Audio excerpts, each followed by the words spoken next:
잠언 21장 22절 23절 말씀입니다.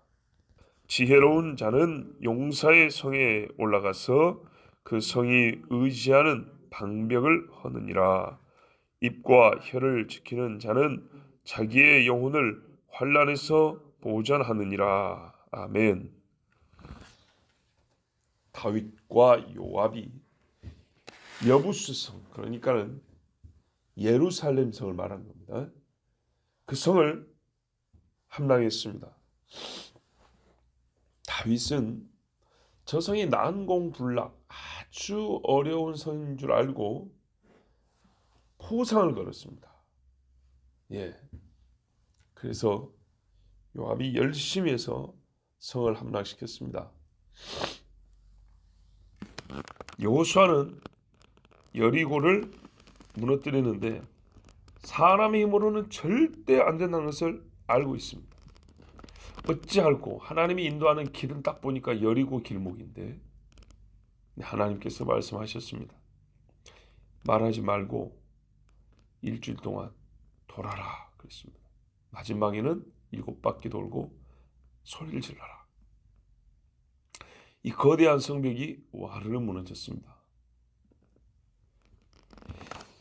참 생각해보면요, 이 엄청난 성벽이 무너지려면 큰 진동과 충격이 있어야 되는데, 그러면 아무리 이 충격파를 제어해도 주변까지 그 힘이 미치지 않았겠습니까? 그죠? 만약에 이렇게 벽산 아파트가 만약 무너진다 하자고요. 돌멩이가 나한테 떨어지지 않을지라도 저게 무너질 정도 되면 이 땅 옆에 있는 건물들이 흔들림에 남아나겠습니까? 그런데 이스라엘 백성들이 맨몸으로 도는데도 해를 입지 않았어요. 놀라운 일입니다. 그 다음에 아이성을 무찌를 때도 아간의 범죄가 있었지만 그 후에 보면 하나님이 좋은 전술을 줘가지고 복병을 두고 패한 차에 도망하다가 아내들과 불을 질러 이런 식으로 해서 아이성도 함락을 시켰습니다. 하나님께서 믿음을 가진 자, 또 하나님을 의지하는 것이 우리가 성을 함락시키는 방법이다라는 이 지혜를 가진 자들에게는 원수, 힘 있는 자의 성에 올라가서 그들이 의지하는 그 성들을 다 무너뜨리는 그런 기적들을 경험하게 하십니다. 갈렙의 경우도 자세히 기록되지 않지만 이랬던 겁니다. 헤브론을 올라가는데 헤브론은 아낙 쪽 속에 수도와 같다 그랬잖아요. 거인들이 사는 성입니다. 헤브론이 뭔 수로 그를 넘어뜨리고 이길 수 있겠습니까? 하나님을 의지하는 자에게 하나님이 그것을 이겨내고 무너뜨릴 수 있는 방법을 가르쳐 줬겠죠. 그래서 아낙 족속의 거점인 헤브론을 무너뜨렸습니다. 또 오늘 22절 말씀을 순수하게 영적인 측면에서 보자면 고린도서 10장 4절 5절 말씀과 같은데요. 우리의 싸우는 무기는 육신에 속한 것이 아니요 오직 어떤 견고한 진도 무너뜨리는 하나님의 능력이라. 모든 이론을 무너뜨리며 하나님 아는 것을 대적하여 높아진 것을 다 무너뜨리고 모든 생각을 사로잡아 그리스도에게 복종하게 하니. 아멘. 사람에게 있는 생각만큼이나 높은 성벽이 없습니다. 올라가서 타고 넘기가 어려워요. 얼마나 높은지. 사다리 놓으면 더 올려버리고 사다리 놓으면 더 올려버리고. 이게 사람의 생각입니다. 올라가서 성 안으로 들어가려면 성벽이 2m, 4m, 10m 계속 넓혀져가지고 이거 가로질러 하는데도 시간이 너무나 많이 걸립니다. 그런데 이런 생각이 어디서 그렇게 크고 높아진 거 있더만 이론들이래. 사람들이 만들어낸 이론들. 진화론도 있고 빅뱅론도 있고 뭣도 있고 세상에 철학들도 있고 성경으로 보고 성경으로 과학을 보고 성경으로 철학을 보고 성경으로 인문학을 보는 게 아니라 인문학으로 성경 읽기, 철학적 신학하기, 진화론적 창조 믿음 뭐 이런 식으로 세상의 이론들을 가지고 성경을 잘라 세공을 합니다. 그 이론으로 빛을 내보겠다는 겁니다. 하나님을 대적하여 높아진 것, 시대가 가면 갈수록 하나님 대적한 것들이 다양해집니다. 이유가 다양해져요. 옛날에는요 강했지만 한편 단순했어요. 우리 집은 제사해야 되니까 단순한 이유입니다. 지금은요 왜 예수를 안 믿는가 또는 왜 성경을 믿지 못하는가 할 때 배운 것이 많고 세상살이가 복잡해진다 하잖아요. 그 복잡한 이유는 다 먹고 사는 방식들을 얘기하는 겁니다. 생존의 방식들입니다. 복잡해진 겁니다. 또는 더 이익을 얻고자 복잡해진 겁니다. 이 복잡한 것들 때문에 하나님을 나는 믿을 수 없고 또는 하나님이 틀렸다라고 말하는 사람들이 너무 많습니다. 이것들을 어떻게 무너뜨리냐? 제가요 보니까요 다 성령 체험입니다. 즉 하나님을 만나는 경험입니다. 천에 없는 똑똑한 철학자도 철학적 이론으로 성경에도 이런 철학적 사상이 있다. 당신이 아는 것보다 더 뛰어난 철학 사상이 성경에 있다. 있죠 물론. 철학을 가르치려고 하는 게 아니지만 예를 들어서 철학자가 인간이 무엇인가 하고 인간론을 연구한 철학자가 있어요. 그런데 사람이 생각하는 인간론하고 완전 다른 성경의 인간에 대한 가르침이 있잖아요. 요걸 딱 가르칠 때 와 놀랍다. 내가 알지 못했던 어떤 위대한 철학자에서 듣지 못했던 야 하나님의 철학이다. 내가 졌소 엎드리고 이런 경우는 없어요. 오늘 꿈속에서는 하나님이 딱 나타나고 너 대장부처럼 손에 딱 손짓고 말해봐. 너 몇 년이나 살 수 있어. 너의 눈 감을 후를 내가 자신할 수 있느냐? 사람이 어디서 오는 거 알 수 있느냐고 하나님이 직접 폭풍하게 딱 만나면 그때 꼬그라지는 겁니다. 여러분 얼마 전에 돌아가신 이어령 교수 아시죠? 예? 세상 유명한 분입니다. 저도 그분의 강의를 이제 녹음 테이프로 십몇 년 전에 듣고 또 한 수 배우고 그랬던 적이 있거든요. 그분이 뭐라 그러냐면 영의 배고픔을 해소하기 위해서는 교회를 가야 된다 그랬어요. 사람이 어때요? 당신이 예수를 믿냐고. 그분이 얼마나 예수를 잘 믿었는지는 제가 그때 이후로 뭐 안 봤으니까 잘 모르겠는데 하여튼 본인이 회심했다 하고 이제 말한 그 인터뷰라든지 강의 내용 중에 그런 게 나와요. 사람의 영의 갈급함이 있다. 그리고 그 영의 갈급함은 하나님께 나가야 한다. 제가 알기로 그분의 따님이 아이가 죽었던가. 그러니까는 손자가 죽은 거죠. 그 충격을 갖고 딸이 그 고통스러워하면서 또 그거를 감내하는 그 시간 가운데서 하여튼 그 중에서 예수를 만났다 뭐 이런 간증을 들은 것 같아요.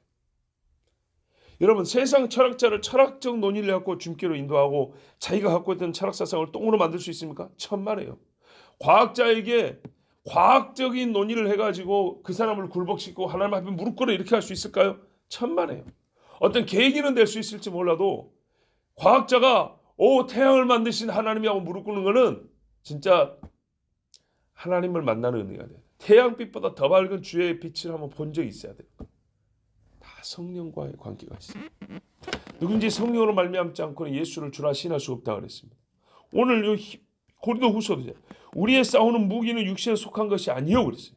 아니 세상에 책 많이 읽은 인문학자들, 예?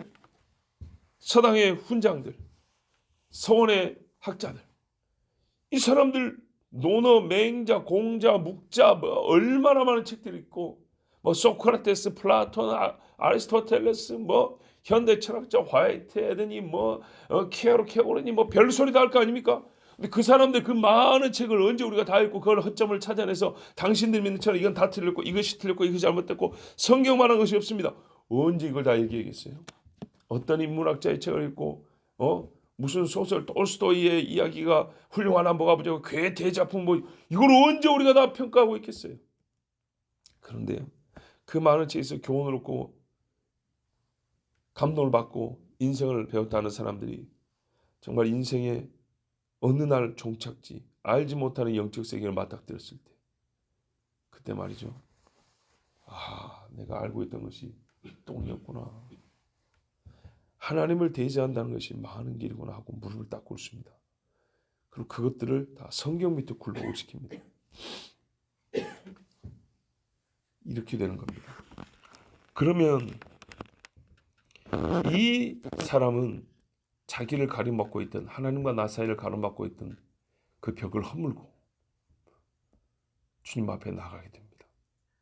전도할 때 우리도 마찬가지입니다. 그들과 대화를 시작하기 위하여 학자에게는 학자의 언어가 필요하겠죠. 어제 우리 선교사님도 가난한 자에게는 빵이 필요하겠죠. 시작을 위해서. 그러나 궁극적으로는 그 가난한 자도 내가 어떻게 하면 이 가난을 벗어나나? 아니죠. 궁극적으로는 가난 이야기가 아니죠. 구원이지만 아주 뭡니까? 이 기초적인 의미에서 보더라도, 인생의 고민을 갖고 있는 그분들의 입장에서만 보더라도 하나님을 만나지 않고는 우리가 이 다리 밑을 벗어날 수 없다. 우리 인생이 갖고 있는 잘난 거나 못난 거나 모든 것은 말이죠, 하나님을 만나는 체험이 없이는 벗어날 수가 없습니다. 우리의 싸우는 무기는 육신에 속한 것이 아닙니다. 그런데 이 육신에 속하지 않은 무기가 육신의 것들을 다 이겨냅니다. 지혜로운 자, 힘이 강한 자가 아니라 지혜로운 자가 힘으로 버티는 자를 넘어뜨린다 그랬습니다. 힘으로 세운 벽을 뛰어넘는다 했습니다. 세상의 사람들은 힘을 가지고 벽을 밀어버립니다. 예, 힘 있는 것을 가지고 벽을 타넘게 합니다.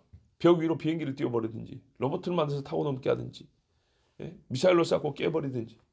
그러나 지혜로운 자는 그보다 더 수월하게, 빠르게, 온전하게 강력한 진들, 세상의 용사가 의지하는 벽을 무너뜨립니다. 예수님이 하나님의 지혜 아닙니까? 사마리아 여인을 그 마음의 옹벽을 무너뜨리는 것을 보십시오. 그러나 어리석은 자는 대적의 성벽을 무너뜨리기는커녕 하나님께서 세워주신 자기 집을 허뭅니다. 자기 집을 허무는 방식이 뭐냐면요, 진짜 집에 기둥을 도끼질하고 깨버리고 부셔버리는 것이 아니고요, 벽을 더 높이 쌓아요. 내 집을 벽을 더 높이 햇빛도 안 들어요 이제. 예. 그런 식으로 해서 하나님으로부터 스스로 고립되어 멸망하는 이런 짓을 합니다. 입에 허물로 죽고 혀의 독함으로 영혼이 병듭니다. 대적의 힘을 무력화시키고자 하는 자는 먼저 자기 영혼이 건강해야 되고 보존돼야 되는데, 어리석은 자는 남도 아니고 자기 입과 혀로 자기 영혼을 약하게 만들고 싸울 힘을 무력화시켜버립니다. 살고 죽는 것이 혀의 권세에 달렸다 했으니 혀가 얼마나 강한지 모릅니다. 실로 강한 것이 혀입니다. 지혜로운 자도 혀로 성을 뺏기도 합니다. 그런데 이 입과 혀를 지키지 못한 자는 자기 영혼을 무너뜨리고 자기 집을 무너뜨리고 함께하는 사람들 사는 성도 무너뜨립니다. 여러분 보세요. 왕에게 반역하자 하고 반란 자가 우리 성으로 들어왔어요. 그럼 누가 오죠? 반란 자가 있는 성을 무너뜨리겠다고 왕이 보낸 군대가 옵니다. 그러므로 이 반란자의 입에서 나오는 말을 따라가면 안 됩니다. 사단이 우리 집으로 들어오면 하나님의 군대가 옵니다. 이겨낼 방법이 없습니다. 그러나 지혜로운 사람은 자기 혀를 지켜서 자기 영혼을 보존하고 아무리 큰 환난이 있다 하더라도 그 환난을 막아내고, 그리고 나를 치러 온 자들의 성까지 공격하여 무너뜨리는 이런 역사가 일어납니다. 성경에 다니엘의 친구, 우리가 사드락과 메삭과 아벳느고라 그러지만 이스라엘식으로는 하나냐, 미사엘, 그 다음에 아사랴 이렇게 부릅니다. 이 세 사람이 느부갓네살 왕이 세운 신상을 보고 절을 하지 않은 거 보십시오. 정말 어려운 일입니다. 회사 생활하면서 직장 상사 앞에서 술잔 하나 거절하기도 어려운데 신상을 세우고 왕과 고고한 대작들이 다 있고 군인들이 늘어서 있고 연주단이 있고 엄청난 진짜 막 대쇼를 하는데, 종교 쇼를 하는데 거기서 초치를 한다. 거기서 왕에게 거역한다. 이야, 어려운 이야기죠. 북한에 보십시오. 무슨 그들의 명절이다 하면은 김일성 동상이나 사진 앞에 온 국민이 동시에 머리를 숙이죠. 거기서 혼자 머리 꼿꼿이 들고, 얼마나 이게 어려운 일입니까? 그시로 그 사람 죽는 거 아닙니까? 사드락과 메삭과 아벳느고가 왕에게 대답하여 이르되, 느부갓네살이여, 우리가 이 일에 대하여 왕에게 대답할 필요가 없나이다. 왕이 우리가 섬기는 하나님이 계시다면 우리를 맹렬히 타는 풀무불 가운데서 능히 건져내시겠고 왕의 손에서도 건져내시리이다. 그렇게 하지 아니하실지라도 왕이여, 우리가 왕의 신들을 섬기지도 아니하고 왕이 세우신 금신상에 절하지도 아니할 줄을 아옵소서. 느부갓네살이 살다가 듣는 최악의 말일 것입니다. 이 사람 앞에서 완전히 이거 개망신 주는 거죠. 그래서 자기 체면을 유지하기 위해서라도 풀무불을 7배 뜨겁게 하라 했습니다. 근데 어떻게 됐습니까? 그가 보낸 군인은 다 죽어도 이 살 사람은 안 죽었어요. 그리고 불 속에 한 사람이 더 나타나더니 넷이 같이 서서 이야기도 하고 춤도 추고 할 거 다 하는 거예요. 그래서 불렀어요. 나와 주시옵소서. 나와 달라. 예. 그 사람들은 거기가 좋아서 있는데 불 밖으로 나오니까 하나 그린 데도 없고 세상에 말도 안 되죠. 그래서 야, 이들의 하나님이 진짜 신이로다. 이 세 사람이 자기 입과 혀로 영혼을 보존했습니다. 그와 동시에 강한 자의 벽을 무너뜨렸습니다. 이 하나님의 역사입니다. 이와 같은 삶을 참 긴 시간 살았던 사람이 다윗 아닙니까? 그래서 다윗의 시가 너무 아름답고요. 그런 경험이 있을 때마다 하나님을 찬송했는데, 어떤 시는요 얼마나 참 위대하고 우리에게 하나님이 2번이나 들려주고 싶으셨던지 전문이 거의 똑같이 전문이 성경에 2번 기록되어 있습니다. 하나는 사무엘상에 있고 사무엘하에 있고 하나는 시편에 있습니다. 시라는 얘기입니다 원래. 근데 사무엘하에 있다는 것은 다윗이 환난 중에 어려움 중에 정말로 하나님이 보호하신 것을 경험했다는 그 역사적 사실을 가르쳐 줍니다. 이 두 가지를 같이 보라고 하나님이 양쪽에 똑같은 시를 기록해 놨습니다. 시편 18편에 여호와는 나의 반석이시오 요새시오, 그것이 말이에요. 이게 원래 있는 자리가 되면 사무엘하 22장입니다. 실제로 다윗의 삶 속에 있었던 일과 그때 불렀던 노래였던 것입니다. 입과 혀를 지켜서 자기 영혼을 환난에서 보존받은 사람이 부른 노래입니다. 우리에게도 이와 같은 은혜가 있기를 원하면서 제가 한번 읽고 말씀을 마치겠습니다. 다는 못 읽고요. 사무엘하 22장 1절에서 25절까지만 시요, 노래니까 여러분 아침에 하나님 주시는 시 한 수 듣는다고 생각하시고 들어보십시오. 여호와께서 다윗을 모든 원수의 손과 사울의 손에서 구원하신 그날에, 자, 환난에서 하나님이 지켜주신 거죠. 다윗이 이 노래의 말씀으로 여호와께 아뢰어 이르되, 여호와는 나의 반석이시오 나의 요새시오 나를 위하여 나를 건지시는 자시오. 내가 피할 나의 반석이 하나님이시오 나의 방패시오 나의 구원의 뿌리시오. 나의 높은 망대시오 그에게 피할 나의 피난처시오. 나의 구원자시라. 나를 폭력에서 구원하셨도다. 내가 찬송받으실 여호와께 아뢰리니 내 원수들에게서 구원을 받으리로다. 사망의 물결이 나를 에우고 불의의 창수가 나를 두렵게 하였으며 수월의 줄이 나를 두르고 사망의 올무가 내게 이르렀도다. 내가 환난 중에서 여호와께 아뢰며 나의 하나님께 아뢰었더니 그가 그의 성전에서 내 소리를 들으시며 나의 부르짖음이 그의 귀에 들렸도다. 이에 땅이 진동하고 떨며 하늘의 기초가 요동하고 흔들렸으니 그의 진노로 말미암음이로다. 그의 코에서 연기가 오르고 입에서 불이 나와 사르며 그 불에 숯이 피었도다. 그가 또 하늘을 들이고 강림하시니 그의 발 아래는 어두캄캄하였도다. 그룹을 타고 나르시며 바람 날개 위에 나타나셨도다. 그가 흑암 곧 모인 물과 공중의 빽빽한 구름으로 둘린 장막을 삼으시며 그 앞에는 광채로 말미암아 숯불이 피었도다. 여호와께서 하늘에서 우레소리를 내시며 지존하신 자가 음성을 내시며 화살을 날려 그들을 흩으시며 번개로 무찌르셨도다. 이럴 때 여호와의 꾸지람과 콧김으로 말미암아 물밑이 드러나고 세상의 기초가 나타났도다. 그가 위에서 손을 내미사 나를 붙드시며 많은 물에서 나를 건져내셨도다. 나를 강한 원수와 미워하는 자에게서 건지셨으며 그들은 나보다 강했기 때문이로다. 그들이 나의 재앙의 날에 내게 이르렀으나 여호와께서 나의 의지가 되셨도다. 나를 또 넓은 곳으로 인도하시고 나를 기뻐하심으로 구원하셨도다. 여호와께서 내 공의를 따라 상 주시며 내 손의 깨끗함을 따라 갚으셨으니 이는 내가 여호와의 도를 지키고 악을 행함으로 내 하나님을 떠나지 아니하였으며 그의 모든 법도를 내 앞에 두고 그의 규례를 버리지 아니하였음이로다. 내가 또 그의 앞에 완전하여 스스로 지켜 죄악을 피하였나니 그러므로 여호와께서 내 의대로 그의 눈앞에서 내 깨끗한 대로 내게 갚으셨도다. 아멘.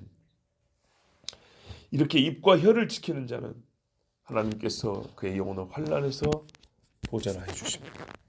이 은혜가 우리 모두에게 있기를 바랍니다. 기도하겠습니다.